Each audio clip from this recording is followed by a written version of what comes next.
नमस्कार सभी को। मेरा नाम अमन भास्कर और हम आज राजस्थान हिस्ट्री चालू कर रहे हैं और इसमें भी 1857 की क्रांति चालू करेंगे।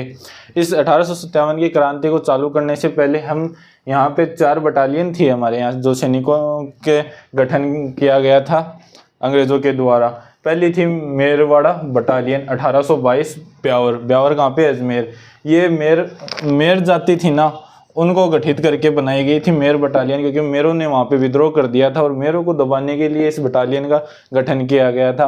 ये अपने जो अजमेर और जोधपुर के बीच में जो जंगल टाइप थे, रास्ता है, वहाँ थोड़ा जंगल टाइप था जहाँ पे मेरों का कब्जा था और मेर आते जाते से टैक्स लेते थे और लूटते थे उन लोगों को। इस कारण अंग्रेज़ों ने इनके खिलाफ इनको एक बटालियन बनाई और इनको इन्हीं में शामिल किया गया ताकि ये ना लूटें और ये विद्रोह ना करें।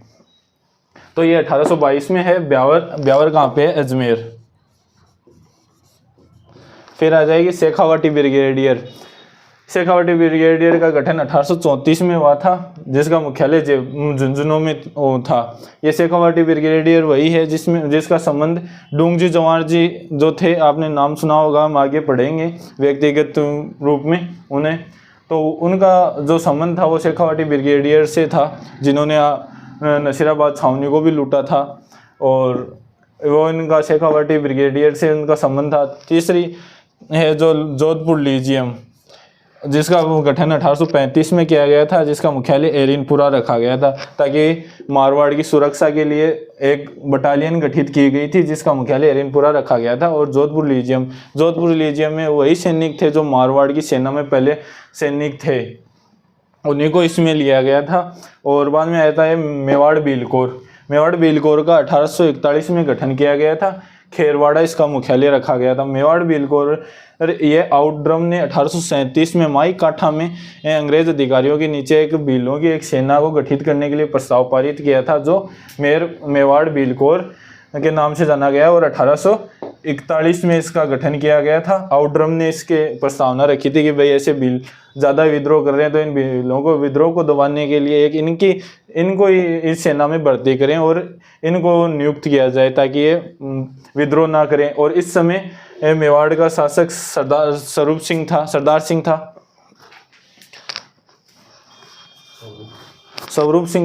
इसके समय शासक था स्वरूप सिंह। तो ये थी हमारी 4 बटालियन। कौन कौन सी होगी? मेरवाड़ा बटालियन, शेखावाटी ब्रिगेडियर, जगह 1834 में इसका गठन किया गया, झुंझुनू इसका मुख्यालय था। तीसरी है जोधपुर लीजियम 1835 एरिनपुरा। और चौथी है मेवाड़ बिलकोर, जिसका गठन 1841 में खेरवाड़ा में किया गया था। मुख्यालय खेरवाड़ा कहाँ है? उदयपुर में। अब हम 1857 की क्रांति की ओर बढ़ेंगे। 1857 की क्रांति के मुख्य कारण क्या थे? आपने ब्राउन बेस नाम सुना होगा, जिसमें अंग्रेज़ों की एक पहले बंदूक चलती थी, नहीं पहले इंडिया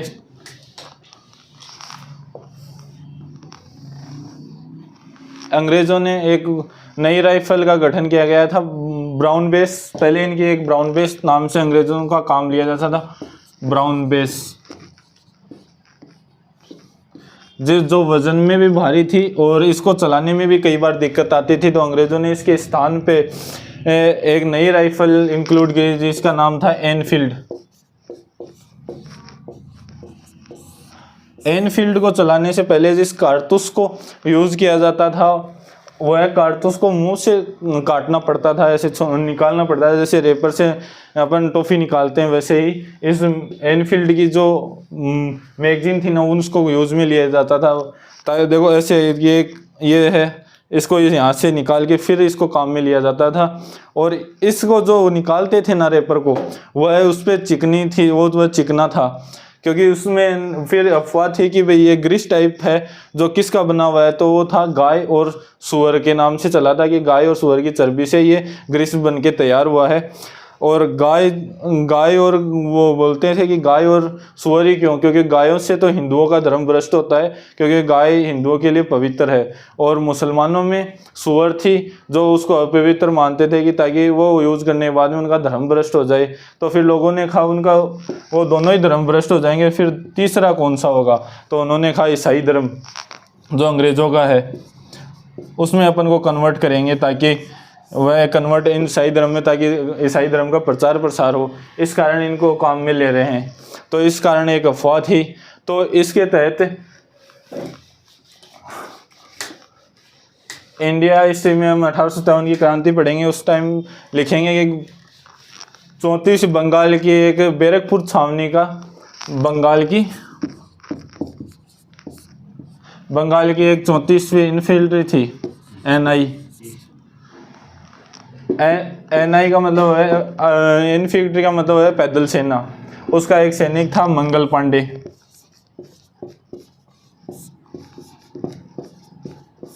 इसने भाई अंग्रेजों के सामने बोला था कि भाई मैं तो ये कारतूस काम में, ये बंदूक काम में नहीं लूँगा। और आर्मी में होता है कि भाई आपको अपने जो बॉस होते हैं उनका हर हुक्म मानना पड़ता है। तो ये इसके खिलाफ ये बगावत समझी गई थी, तो इसे गिरफ्तार करने के लिए आ गया है। तो इन्होंने ले बाग को गोली मार दी, उसकी ऑन द स्पॉट ही मृत्यु हो गई। इसके कारण इसको गिरफ्तार भी कर लिया गया था बाद में, लेकिन ले बैग को इसने मार दिया था, ले बाग को। तो इसको फिर गिरफ्तार करने के बाद में 9 मई को इसके ऊपर कार्रवाई हुई। 9 मई को कार्रवाई हुई। 6 अप्रैल को इसके ऊपर कार्रवाई हुई मंगल पांडे के ऊपर।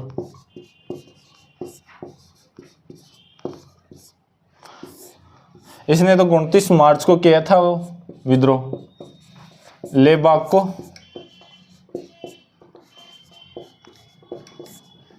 को मार दिया था।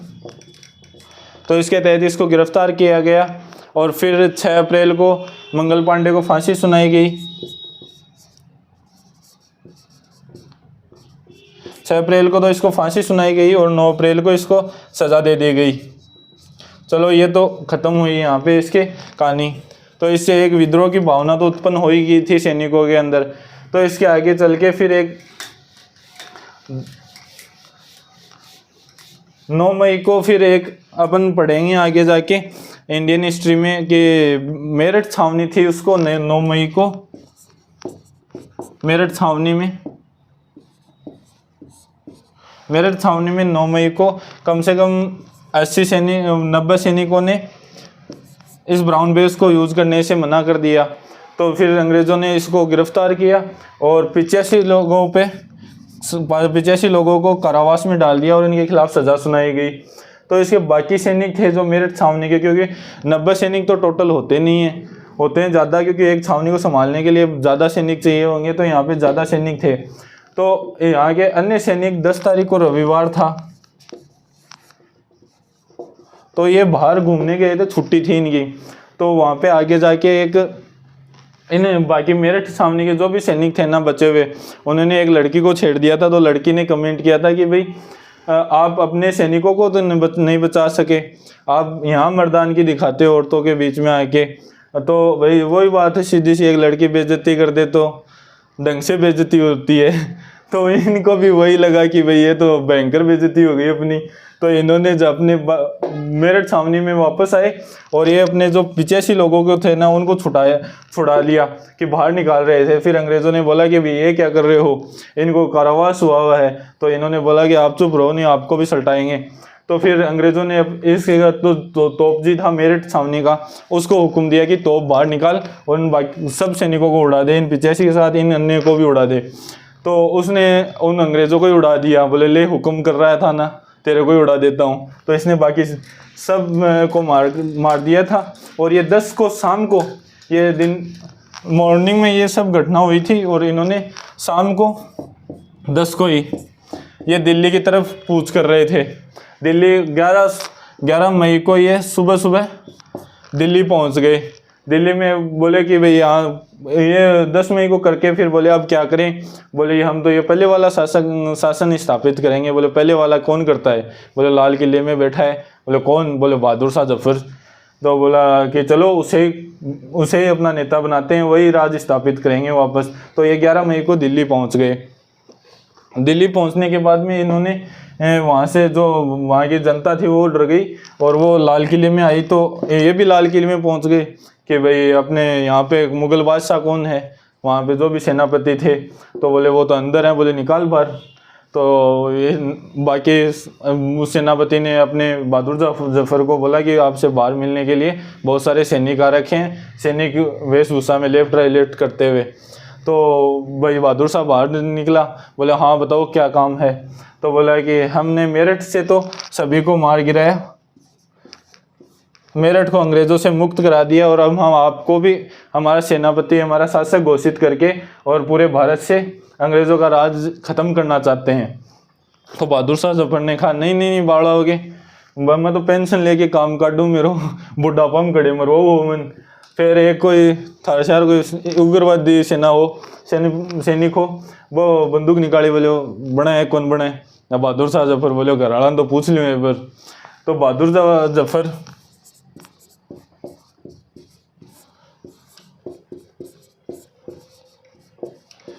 शाह जफर अपनी बेगम के पास गया जन्नत महल। इनकी बेगम थी जन्नत महल, इसकी वैसे एज भी काफ़ी थी। तो ये अपनी बेगम के पास गया कि भाई बाहर ऐसे सैनिक आ रहे हैं, वो बोल रहे हैं कि पूरे भारत में वापस मुगलिया परचम लहराएंगे, और जो पहले कर लेते थे आप वो आपको वापस लौटाएंगे, और मैंने तो मना कर दिया। फिर वो जो बोल रहे हैं कि जिद कर रहे हैं कि आपको बनना ही पड़ेगा। तो भाई जन्नत महल के लड्डू फूटे, बोले हाँ आज तो बहुत बढ़िया कि मैं महारानी बन जाऊंगी, बाना जरा कहूँ दर्शन दूंगी इंसान। तो भाई बा बोले तो बन जाओ, क्योंकि जो डलहौजी था ना वो तो मतलब हड़प नीति तो उसकी थी। वो बहादुर शाह को भी जफर को गालियाँ निकाल के आता था लाल किले में जाके कि तो ख़त्म होते ही इसके बाद में बोले तेरा राज ख़त्म करूँगा यहाँ से। तो जन्नत महल ने सोचा कि वो तो था ऐसे, पता नहीं आगे भी ऐसे आएंगे। तो इसने जन्नत महल ने बोला कि भाई कर दे हाँ। तो इसने हाँ की। तो फिर इसने अपना एक बख्तावर सिंह इसका सेनापति था, उसको सेनापति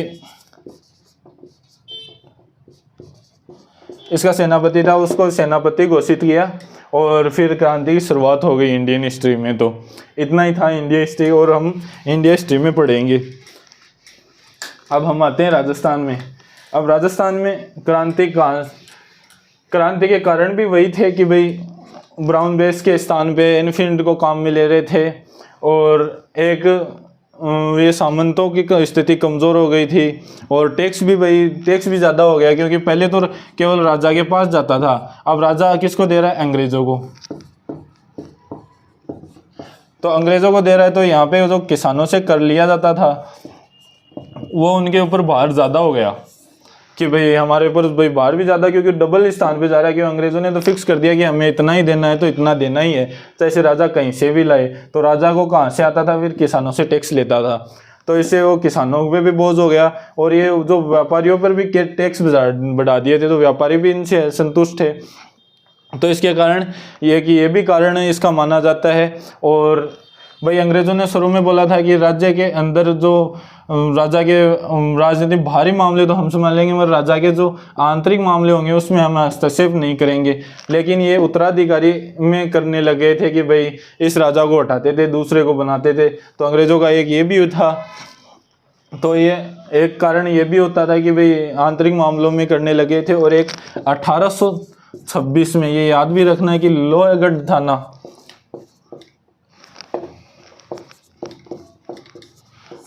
थाना उसको इन्होंने ख़त्म कर दिया था कि भाई ये अब लोहागढ़ गढ़ नहीं रहेगा, और राज परिवार इसको खाली करे। और ये फिर काउंसलिंग बन गई थी, एक अंग्रेज़ अधिकारियों के अंदर जो काउंसलिंग होती है उसमें इसको कन्वर्ट कर दिया गया था। एक ये भी इसका कारण था। ऐसे बहुत से कारण हैं, जैसे जयपुर की एक भटियाणी रानी थी जिसका अंग्रेज़ों ने मतलब उसके ऊपर कुछ ऐसे बोल दिया था, और उसके अधिकारों को भी ख़त्म करने की बात की थी। तो एक ब्लैक नाम का अधिकारी था, उसने ये सब कुछ किया था। तो जयपुर की जनता ने उसे मार दिया था वहीं विद्रोह के अंदर ही। तो ऐसे बहुत से कारण थे। तो इनसे राजस्थान में क्रांति के ये मुख्य कारण माने जाते हैं। और राजस्थान में उस टाइम ये सूचना 9 मई को पहुंची थी। 9 मई को एजीजी के पास ये है सूचना पहुंची थी कि भाई क्रांति हो रही है, आप यहाँ अपना संभालो। तो इसने जो अजमेर था इसका मेन मुख्यालय अंग्रेज़ों का, क्योंकि यहाँ पे 2 जगह अपने मुख्यालय पड़े थे कि भाई एक तो अजमेर होगा और एक आबू होगा। तो आबू में उस टाइम एजीजी बैठा था, मगर अजमेर में वो नहीं था। तो इसमें वो जो 30वीं बटालियन 15वीं बटालियन थी NI बंगाल की, ये वहीं से मेरठ से ही आई हुई थी। तो अंग्रेज़ों ने सोचा भाई कि ये वहीं से आए हुए हैं तो उनकी भावना इनके अंदर भी होगी।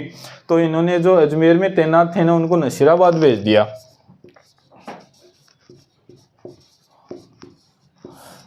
नसीराबाद भेज दिया कि भाई आप यहाँ से आप चलो। तो इन्होंने बोला कि यहाँ अजमेर की सुरक्षा कौन करेगा, हमें तो बंगाल से मंगाए इसलिए कि हम अजमेर की सुरक्षा कर सकें। तो इन अंग्रेज़ों ने बोला नहीं, हम अलग से बुला लेंगे, ब्यावर से बुला लेंगे और कहीं से बुला लेंगे। और तो फिर इनको नसीराबाद भेजा और वहाँ पे इनके यहाँ पे एक बॉम्बे की जो थी बटालियन, बॉम्बे की जो बटालियन थी एक, वो भी थी। तो नसीराबाद वाले जो छावनी में पहुँचे थे, जो ये 15वीं नेटिव इन्फेंट्री के, तो उनसे हथियार जब्त करवा रहे थे। और ये बॉम्बे वाले को बोल रहे थे कि हथियार तैयार रखो कि भाई क्रांति करें और वहीं पे सल्टाओ इनको। तो इनको बाद में ऐसे लगा कि भाई ये हम पे विश्वास नहीं कर रहे हैं अंग्रेज़, क्योंकि जाहिर सी बात है ऐसा लगेगा अभी कि हम के ऊपर विश्वास नहीं कर रहे अंग्रेज़। तो उन्होंने ये बोल रहे थे कि विश्वास तो नहीं कर रहे, तो इसको सच्ची बना देते हैं कि भाई चलो सच्ची में ही कर दें, विश्वास तो था है को नहीं कि भाई करेंगा कौन करेंगा, जाए सांची में कर देगी भाई चाल दो, सांची में कर दें जाए जहाँ विद्रोह कर दियो। फिर ही जहाँ शुरुआत हुए, मगर शुरुआत तो पहले आप एक वहाँ के शासक, रियासतों के शासक और उनके पॉलिटिकल एजेंट वहाँ का कौन कौन थे, तो ये ज़रूर पढ़ना होगा। ये रियासत, ये यहाँ PA हो गया, यहाँ राजा जो शासक था या शासक, कौन कौन सी रियासत में कौन कौन सा शासक था। तो पहले अब हम पढ़ेंगे जयपुर। जयपुर में ईडन, ईडन यहाँ का PA था, पॉलिटिकल एजेंट, और राजा था वो जगत सिंह सेकंड था, राम सिंह सेकंड था, सॉरी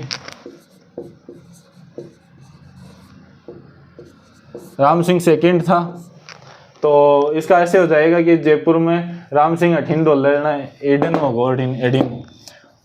फिर दूसरा होगा कोटा, कोट के क्या हुआ बटन, बर्टन, और इसका भी राम सिंह सेकंड यहाँ का शासक था। ये राम सिंह दोनों एक नहीं है, ये कछुआ था और ये हाड़ा, तो ये दोनों अलग अलग हैं। फिर आएगा भरतपुर, भरतपुर का पॉलिटिकल एजेंट था मॉरिसन, और जसवंत सिंह वहाँ का शासक था। तो इसका हो जाएगा जमुरो, तो जमुरा से ये याद रहे हो जाएगा कि मॉरिसन और जसवंत सिंह वहाँ का शासक था। और फिर हो जाएगा 4 नंबर पर उदयपुर। उदयपुर कौन सा था, जो मेवाड़, मेवाड़ में पॉलिटिकल एजेंट सावर्स, और यहाँ का जो शासक था वो स्वरूप सिंह था,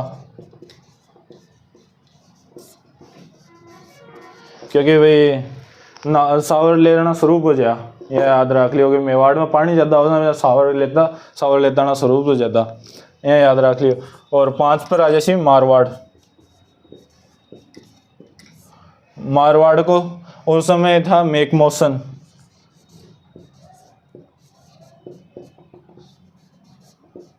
मैकमोसन वहाँ का PA था, और तख्त सिंह तो जाना वो यहाँ का शासक था।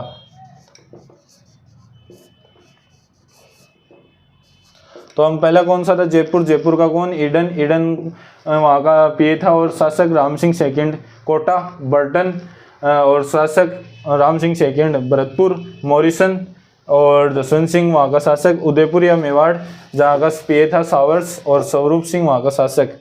मारवाड़, मारवाड़ का था मैकमोसन और वहाँ का शासक था तख्त सिंह।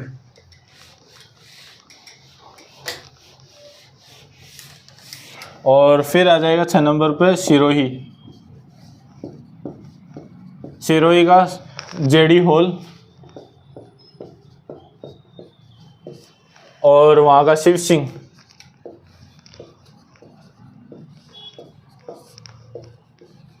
शिव सिंह, ये शिव सिंह वही है जो 1823 में जो संधि करता है सिरोही की जो अंग्रेजों से, वही शिव सिंह है। और बीकानेर 7वां आ जाएगा बीकानेर। बीकानेर का था ये पॉलिटिकल एजेंट तो इतने के याद करने। बीकानेर का शासक था सरदार सिंह।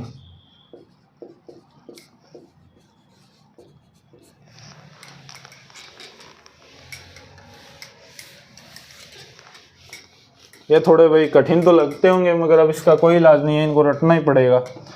और फिर 8 नंबर पे आ जाएगा जैसलमेर। जैसलमेर का शासक था रणजीत सिंह।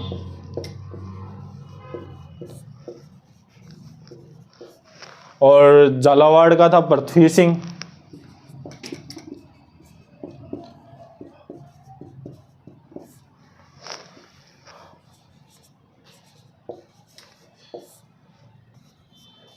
यहाँ का पृथ्वी सिंह था और झालावाड़ का पृथ्वी सिंह। और अलवर का था विनय सिंह।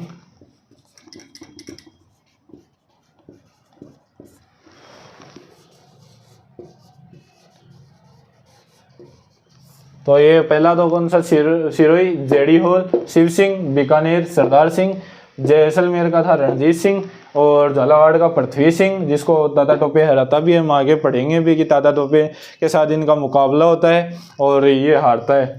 और अलवर का था विनय सिंह और करौली का था मदन पाल।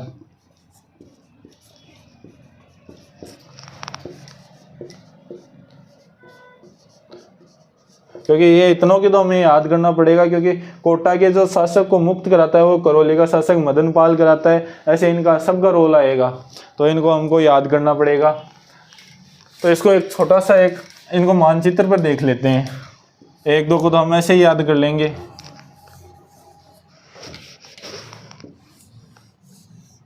ये है हमारा, देख लेना, थोड़ा गरीब भाई है बनाने में। तो यहाँ पे बीकानेर, तो बीकानेर का कौन था?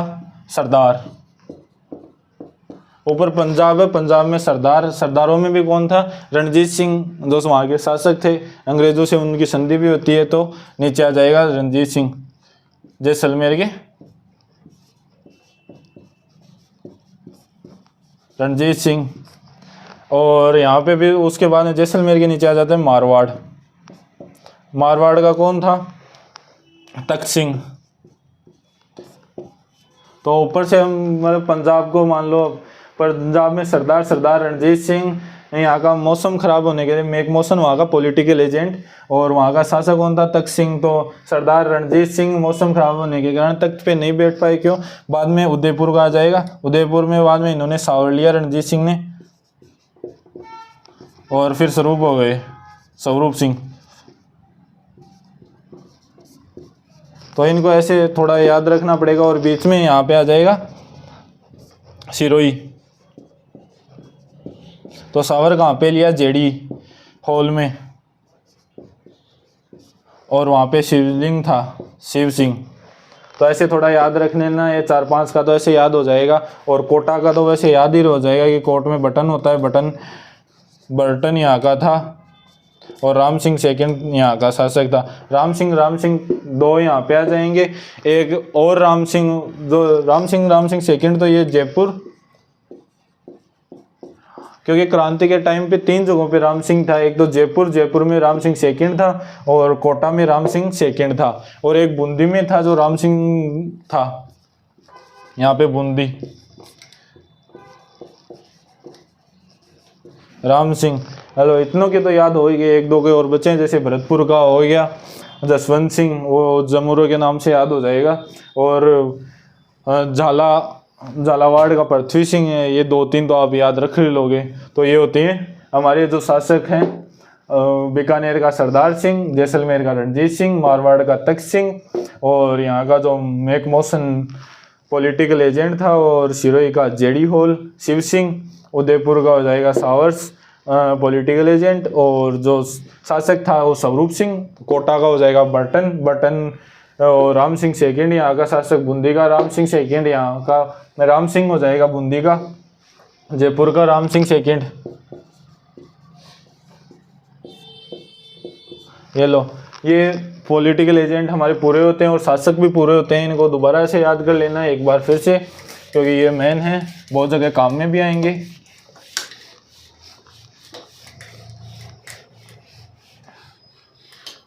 अब हमने कारण और जो पॉलिटिकल एजेंट और शासक थे वो याद कर लिए। और अब क्रांति पढ़ने से पहले कि राजस्थान में अंग्रेजों की 6 छावनियाँ थी, उनको और पढ़ लेते हैं।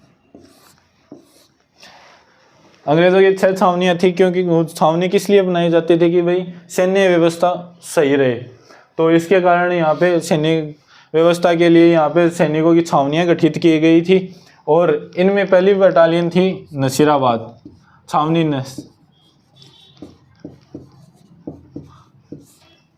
नसीराबाद से क्रांति की शुरुआत होती है। और जो हमने पहले पढ़ा था कि शेखावटी ब्रिगेडियर के डूंग जी और जवाहर जी, उन्होंने भी शेखावटी को लूटा था। इसका मुख्यालय अजमेर में रखा गया था।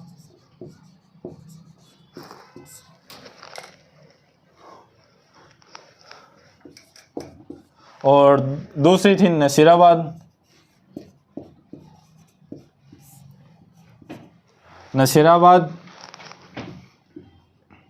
नसीराबाद के बाद में आ जाती है नीमच एमपी में। अब आपके मन में जाहिर सा सवाल आएगा कि ये सर आप तो बता रहे हो कि भाई राजस्थान में 6 छावनियाँ थी, ये तो फिर एमपी कहाँ से आ गया। तो उस टाइम क्या हुआ था कि जो राजस्थान राजपूताना बोलते थे, राजस्थान को राजस्थान नहीं बोलते थे, उसमें राजस्थान में हमारे ये काफ़ी क्षेत्र आता था। ये राजस्थान तो था ही उस टाइम में, और यहाँ पे जो मालवा प्रदेश था जहाँ पे नीमच उसके अंदर आता था वो था। और यहाँ पे गुजरात का जो सौराष्ट्र बोलते हैं अपन, वो भी इस राजपूताना के अंदर आता था। तो ये टोटल एरिया था ना, उसको राजपूताना बोलते थे। तो राजपूताना के अंदर एमपी का जो मालवा क्षेत्र था वो भी आता था, जिसमें क्या था नीमच। क्योंकि अपन को तो लगता था कि एमपी में दूर होगा, मगर ये राजस्थान के बॉर्डर के टच है। और इसमें जो सैनिक रखे जाते थे वो थे मेवाड़ की जो सैन्य व्यवस्था के लिए यहाँ पे सैनिक रखे जाते थे नीमच में। और नीमच में भारतीय ब्रिगेडियर के सैनिक थे।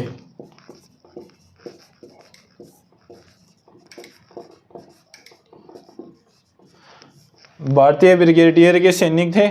और इसमें तो जो नसीराबाद था उसमें तो 15 नेटिव इन्फेंट्री थी और बॉम्बे वाली थी, तो ये था। और इस नसीराबाद की जो स्थापना थी तो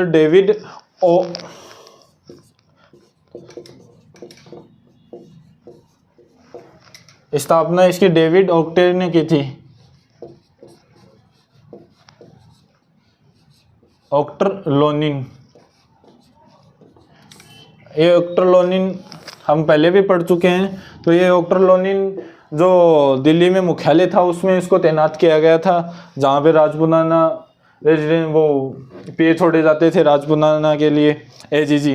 तो ये डॉक्टर लोनी था, इसने इसकी स्थापना की थी। इसने क्या हुआ कि मराठा और आंग्ल भारतीय का जो युद्ध चल रहा था 1803 से 6 के बीच में, उसमें इसने को दिल्ली पे आक्रमण करने के लिए वो जा रहे थे मराठे। तो भाई मुगलों ने बोला कि भाई हम आपने सुरक्षा की गारंटी लिए, तो इस डेविड ओक्टरलोनी को वहाँ पे नियुक्त किया था। तो इसने वहाँ पे दिल्ली को मराठों से बचाया था। तो इसको बचाया था, तो इसने दिल्ली को बचाया था। तो इसको आलम शाह वहाँ पे शासक था उस टाइम, मुगल बादशाह आलम शाह, जिसने नसीहर की उपाधि दी थी इसे। नसीहर को फारसी में बोलते हैं रक्षक। तो इसको बोला था कि तूने दिल्ली की रक्षा की है, तो इसको उपाधि दी थी नसीहर। तो इसने जो बाद में ये था, ये राजस्थान में भेजा गया कि भाई अजमेर में, क्योंकि मराठों का स्वाभाविक बात था कि मराठों का एक जगह उनका मुख्यालय था राजस्थान में जो था अजमेर में। तो इसको वहाँ से भेजा गया कि भाई जो अजमेर था वहाँ से मराठों को मुक्त करा, अजमेर को मराठों से मुक्त करा। तो इसने यहाँ पे इनको मराठों से युद्ध किया और इस अजमेर पे कब्जा किया था। फिर इसने सोचा कि मैं तो दिल्ली चला जाऊंगा, फिर यहाँ पे क्या होगा। तो इसने यहाँ पे बोला कि एक छावनी हम स्थापित करेंगे और उस छावनी में हम सैनिक रखेंगे ताकि आसपास के क्षेत्र को हम आसानी से सैनिक सहायता प्रदान कर सकें। तो इसने नसीहर अपने नाम पे लिखा किया था कि नसीहर। तो इसको बाद में हम कहते कहते नसीराबाद बोलने लगे कि नसीराबाद। तो इसने नसीराबाद की स्थापना की थी कि अपने ही नाम पे, नसीहर के नाम पे। तीसरी है ब्यावर, ब्यावर अजमेर, मुख्यालय इसका भी अजमेर में था ब्यावर का। और यहाँ पे मेर बटालियन जो थी, जिसको हमने थोड़ी देर पहले पढ़ा था, उसके सैनिक यहाँ पे छोड़े जा रहे थे, क्योंकि अजमेर में स्वाभाविक बात है मेर बटालियन का गठन अजमेर में ही हुआ था और इसको यहाँ पे अजमेर में मेर बटालियन को छोड़ा गया था ब्यावर में। और फिर आ जाती है देवली, देवली है टोंक में, देवली कहाँ पे, टोंक पे। और इस टोंक वाले में थे जो कोटा कंटिनेंट के सैनिक थे,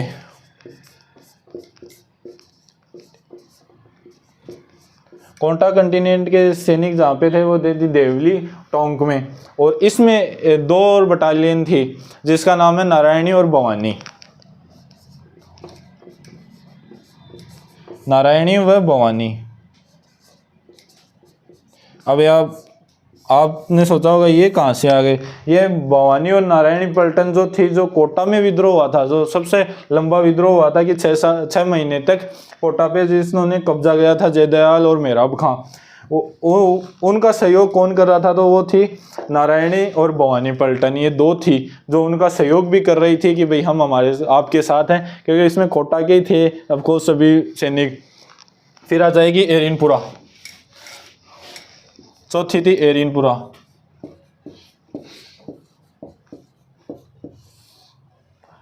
एरिनपुरा का मुख्यालय जो था वो था पाली।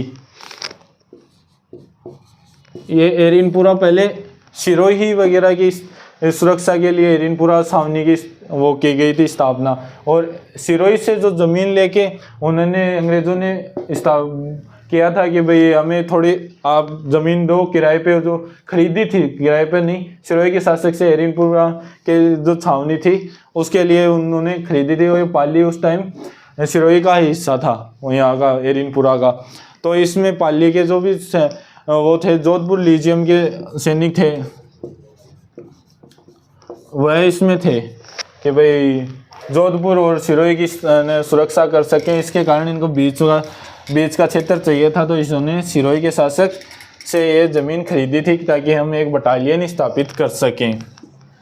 फिर आ जाएगी खेरवाड़ा, खेरवाड़ा, खेरवाड़ा कहाँ पे था, उदयपुर। और उदयपुर में वो भीलकोर के जो सैनिक थे वही थे इसमें, जो खेरवाड़ा था उनमें भीलकोर के ही थे, खेरवाड़ा में भीलकोर के सैनिक थे। और ये याद रखना खेरवाड़ा और ब्यावर में विद्रोह नहीं हुआ था, ये 2 विद्रोह से बची हुई थी। इन्होंने विद्रोह नहीं किया था क्योंकि ये इन जंगलों में थी, इसके कारण इनमें विद्रोह नहीं हुआ था। चलो आज के लिए इतना काफ़ी है, धन्यवाद।